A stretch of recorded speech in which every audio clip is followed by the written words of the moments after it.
They were supposed to retire. They were older, but they were dying. 2 employees in a coma, 1 awake, survived, but on dialysis for the rest of his life. So these people were suffering organ damage, and nobody could really figure it out. They figured, oh, maybe they're just old. And that's what happens when you get old, your organs get damaged. This guy is currently being suspected of killing 21 people, of poisoning their food. And this one dude just happened... When's the last time you've ever opened up a sandwich to check? I don't even do that at Subway. I don't even do that when strangers make my food. I guess you get to see them make your food, but they could always put something in the Chipotle Southwest salsa. But you know what I mean? I don't even check food that strangers give me, let alone food I prepare myself. Bizarre story, but again, this just happened in June of 2018, so he hasn't been convicted or anything like that. Hasn't even gone to trial, but we'll learn more. The next story we're going to talk about is another kind of short one. And this one is a very, very limited, bizarre disease. It's called visual release hallucinations. It affects 2 types of people. It affects people who have degeneration of their eyesight, so either it's called by diabetes or old age, or... I don't know, getting poked in the eye multiple times, but not going blind from the first time. Is just every single day a twig hits you in the eye. The other one is a very specific. It's from something called methanol poisoning, which I had never heard of, and it most likely happens from drinking windshield wiper fluid. Now, I saw that, and I go, how many people are like, blue Gatorade, glug glug? No, that's Windex! But apparently...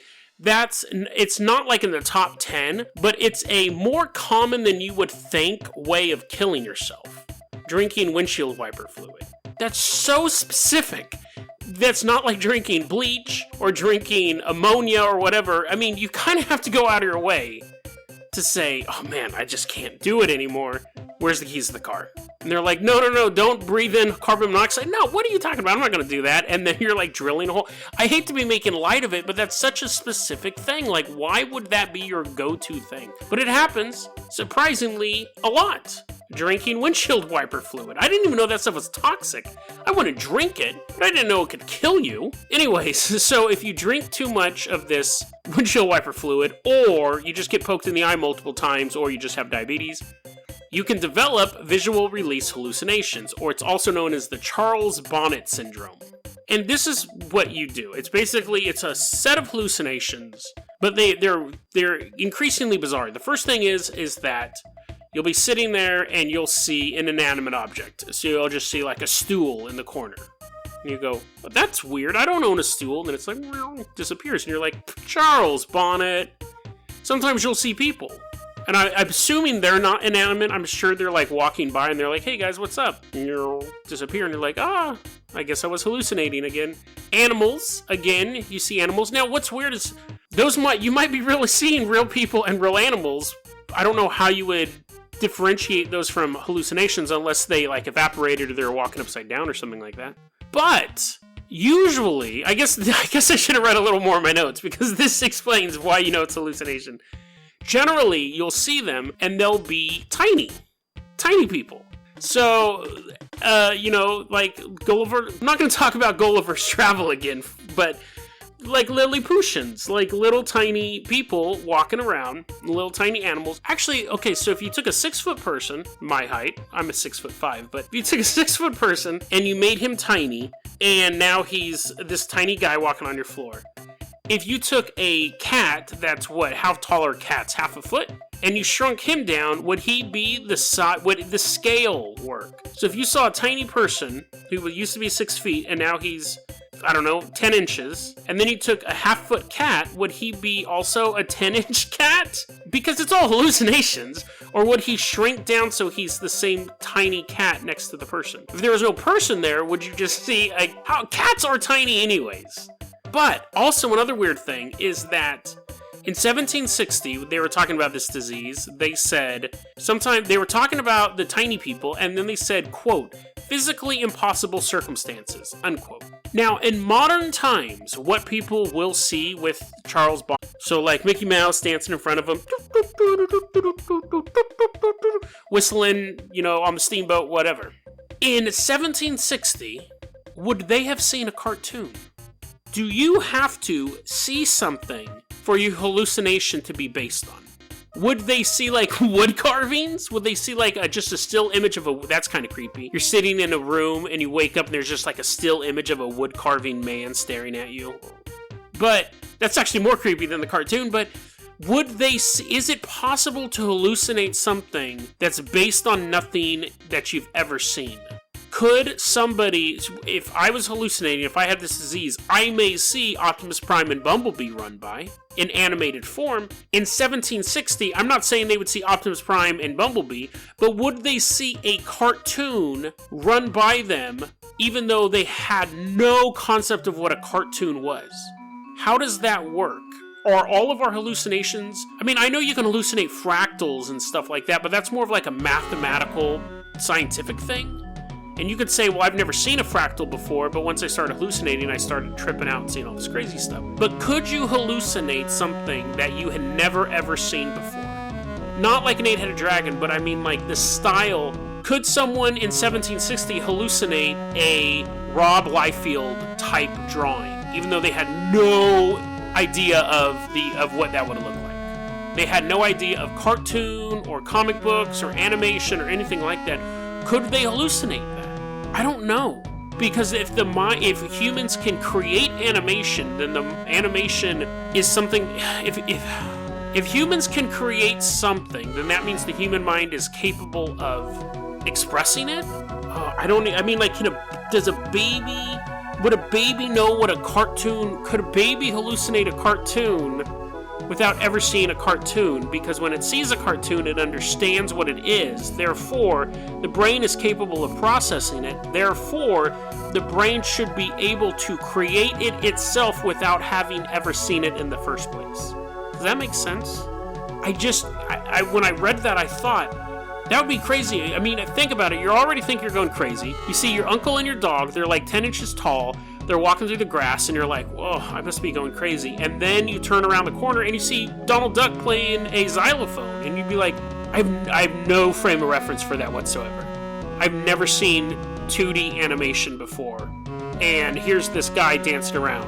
So it's super bizarre. I don't know. But it would fit. That would be physically impossible circumstances if someone was like, no, there was a duck and a mouse and a dog, but it didn't look like a dog. It was tall, but then there was an actual dog there, and the doctor's like, dude, just here. I'm gonna size you for a straitjacket and just move on from here. So I don't know. Sometimes it's just a flash of an image. Sometimes it lasts all day long. And watching a Mickey Mouse cartoon for 24 hours sounds that I would just put my eyes out at that point. That sounds like the worst torture possible. Sorry, Mickey. You were the boringest cartoon. I'd rather watch like Huckleberry Hound or something like that. And that was terrible too. Okay, so our last story. Now this one I'm putting out there with a caveat. I have absolutely no proof of any of this at all. This is something that has been like a half conspiracy theory, half really cool story idea that's been cooking in my mind for a long time. I'm always a little more nervous when I put out episodes where I'm like, there's no proof of this conspiracy theory, not because I just think it's gibberish, but because I always worry that it's actually true, and the reason why there's no proof of it, because everyone who tries to talk about it ends up getting shot. But I remember when this happened, I thought, this is really bizarre that they're really concerned about this. So, back in 2009, the governments of the world, the United Nations was involved in this, said, we're going to move away from analog television, and we're going to move to digital television. We're going to do everything digital. And the US government had a program where they actually gave people money to buy a digital converter. I remember when it was going on and everyone was getting their vouchers and stuff like that, and I thought, why does the government care how good our broadcast signal is? Why is the government actually giving its citizens money to buy a digital converter box? Now, the reason why we switched from analog to digital, the official reason, is twofold. One, it's for better picture quality and sound, and channels could broadcast more programming on like a single channel. So you can have like channel 3 and then channel 3.1 and 3.2 and all that. And the other thing is they wanted to free up the analog airwaves for emergency personnel. And nobody questioned that. And again, this was a worldwide shift. The United Nations said, we need to have everyone over to digital by this date. in countries all over the world switched to it. Not all of them. Some of them, it was a phase in. But why did the United Nations care about the analog signal? Was the jamming up too much so a cop couldn't pick up their radio and say, I need backup, and instead of like reruns of Welcome Back Kotter are playing on it? It didn't make sense to me. It still doesn't make sense to me. But here is my conspiracy theory. Again, no proof to back this up, but it's just a hunch. It's a fanciful hunch. Whenever shows are broadcast in analog form, they leave, they're basically bounced, they're basically broadcast as like a circle, and they spread out. Now, low power broadcasts cannot penetrate the ionosphere of the Earth, and they just stay trapped here. But high powered broadcasts can leave the ionosphere of Earth, and then they move through space at the speed of light. There's actually a really cool website I'll link in the show notes, where you can see, like, on this day, what star system would be, what show this particular star system would be receiving today. And it's kind of guesswork. But they're saying, you know, a star 44 light years out right now would be watching, you know, something that happened 44 years ago. And they'll show you a little YouTube clip. It's just kind of a neat novelty website. Because once it leaves the atmosphere, it's moving at the speed of light. The first most powerful broadcast to leave Earth would have been, well, according to Carl Sagan, it was the Nuremberg rallies, Hitler's Nuremberg rallies. But that's actually not true. It was Hitler, it still was Hitler, but it was at the 1939 Olympic Games. I think it was... Do they have Olympic Games in odd years? I think they're... So, whatever, 1938. The point is Hitler was the first thing to be broadcast that escaped the atmosphere and went into space. But right now, let's see, if we went 50 years back, that would put us around... You're like, Jason, don't do math right now. That'd put us somewhere around like 1968, somewhere around there, yeah. So they'd be watching footage of American Vietnam and stuff like that if they were 50 light years out. The question is, really they say, the thing is like, the way that our transmissions are based is because they're that circle, that and not a direct beam. Even if they do get 50 light years out and picked up by something, it'll be very diffuse. It'll be very hard to separate from background information. Now, we've tried to make a beam of information, the SETI, the Search for Extraterrestrial... whatever. They look for aliens. They wanted to make a beam, a super powerful beam, and they shot it up out of the atmosphere. And they said this way it won't diffuse over, you know, the light years. But if they want to watch the video footage of it, the aliens are going to need a array that's 7 miles wide. And if they just wanted the audio, because audio tends to lose itself more, or if they want to watch the video with the audio, they would need an array that was 500 miles wide. So even with this super concise beam, it would be really hard to pick up. So our I Love Lucy episodes, really, they don't have a chance of being picked up. So the first theory that I had was that the reason why we're switching to analog and digital was basically to go black, to go dark.